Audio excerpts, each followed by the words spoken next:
you know, basically live his double life during the day with her and then come home and be family man at night. He wanted his cake and to eat it too. Yeah. So,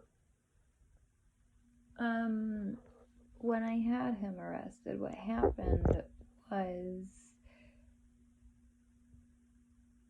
I had found out, about the affair, and I don't remember who reached out. I probably think I did first, and the girl did not really know about me. She was under the impression we were over, and I was an absentee mom, and all that. We actually met up in person, compared text messages, dates, pictures, stuff like that, and came to the conclusion he was basically cheating on us both at the same time, on and off for 2 years. Their relationship continued. I don't believe it ended too well from what I hear. I have reason to believe that it ended because she was drinking lots of alcohol, and he busted her car window because he was mad she wouldn't answer her phone, and he wanted his rope out of her car. His rope. But yeah. So that's how that one ended, I think. A previous girlfriend was going to write a statement for me when I first got the order of protection in 2016, if she could remain anonymous. After speaking with her attorney and finding out that there was not a way for her to remain anonymous, writing a statement for me, detailing her abuse at the hands of Brian. And let me tell you, what she told me was 100 times worse than what I went through with him. I feel for that girl. She said, and I quote, "I'm so terrified of Brian. If he finds out I wrote that, he will hunt me down and kill me." That's what she said. And I believe her. That gave me chills. So yeah. Also, in, I think it was like winter 2018, 19 maybe? 18, I think? Maybe 17. I don't know. It was like winter 2017-ish, I think. Yeah. Brian and I were separated at the time. I was dating someone else for a couple of months at that time. This person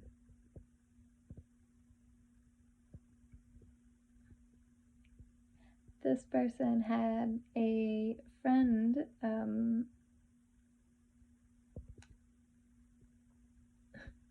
who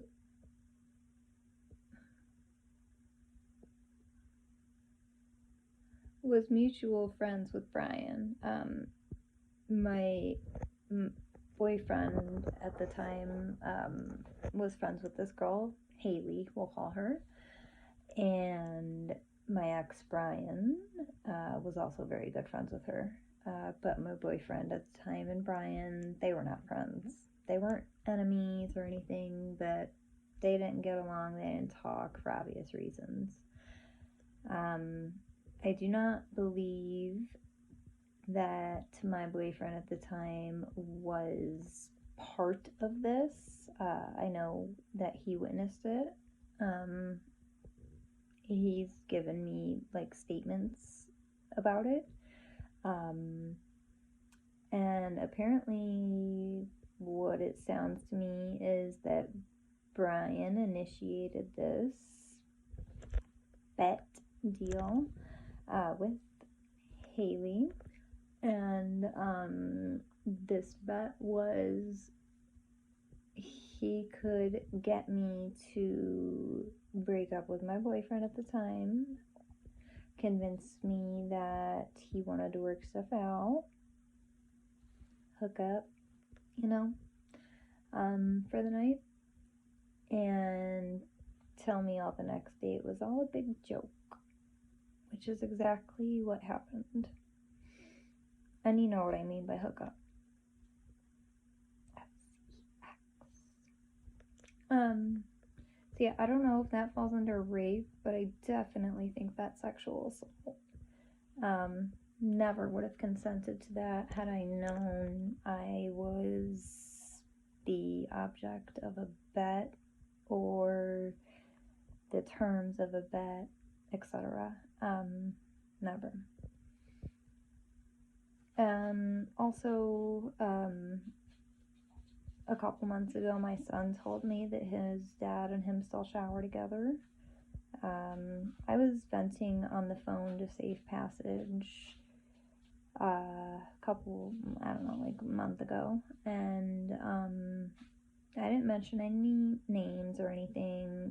I said that my son showers with his dad, and he told me that, and I was just venting. Like I said, I didn't mention any names. Nothing came about it. A couple weeks later, I come across, I'm looking for Brian's tattoo shop business page on Facebook so I can look up the hours, so I don't have to text him every time that I have to video call our son and be like, hey, is Presley with your parents or with you? Who do I have to call to reach our son?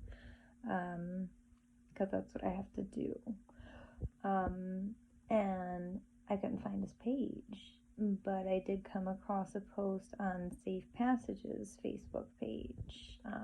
I couldn't click on it because I was blocked from the owner of the page, but I could see it.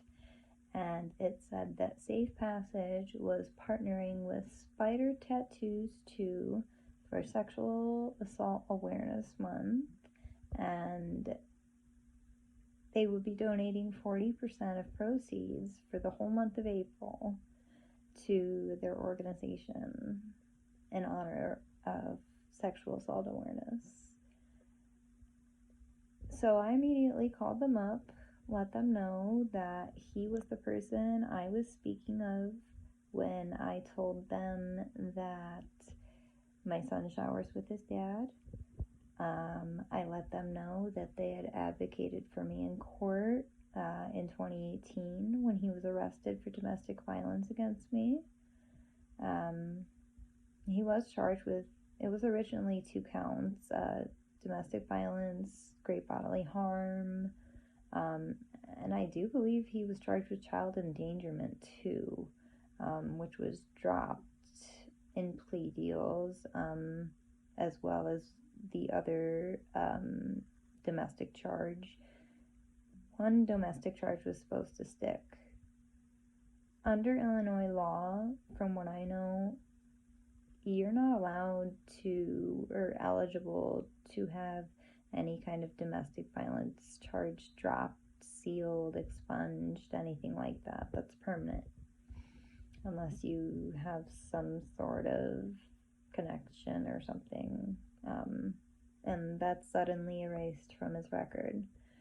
You can see that he was arrested and pled guilty, but it's been dropped.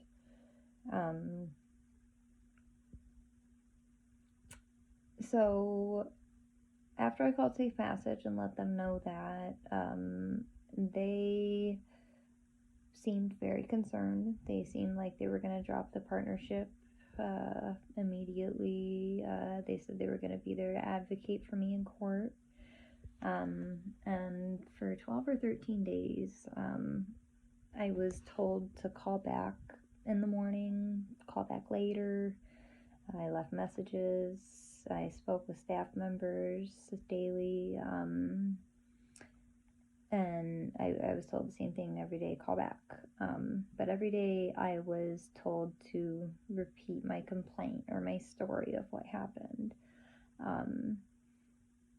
So on like the 13th day, I basically was told by Safe Passage to piss off. They would not be representing, advocating, or helping me in court, and who they partnered with was privileged information.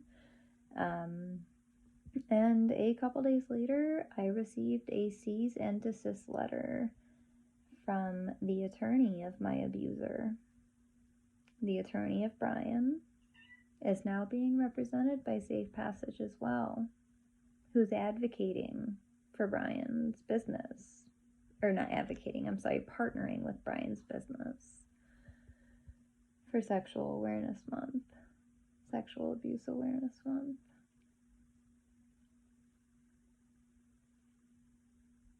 He is an abuser. This just is not right, and it rubs me the wrong way. I think the public should be made aware.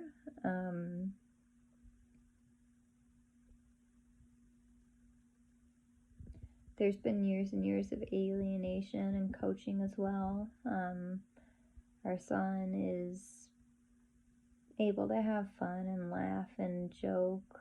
We watch Beavis and Butthead and play video games and make fart and poop jokes when he's with me. But if I'm doing a video chat with him and he's at his dad's house and I make a poop joke or something, he whispers or snaps back at me like, "Mom, shut up, don't talk about that right now." Like, he's not allowed to laugh at that or think I'm funny over there. I've actually heard his grandparents tell him that he can't talk to me unless one of his grandparents or his dad are in the background. I have seen Presley, after I say something to him, look towards the doorway for like 30 seconds as if someone's speaking, and then come back to me and respond in a completely different attitude and manner. Apparently, alienation can be diagnosed with the diagnosis of, emotional disturbance, something. I don't know, but yeah, it's what my son has symptoms of. So yeah, that's my story. Safe Passage is not safe for me, and owner of Spider Tattoos 2 is not who you think he is. I hope everybody has a better experience with Safe Passage and the criminal justice and family court system than I have.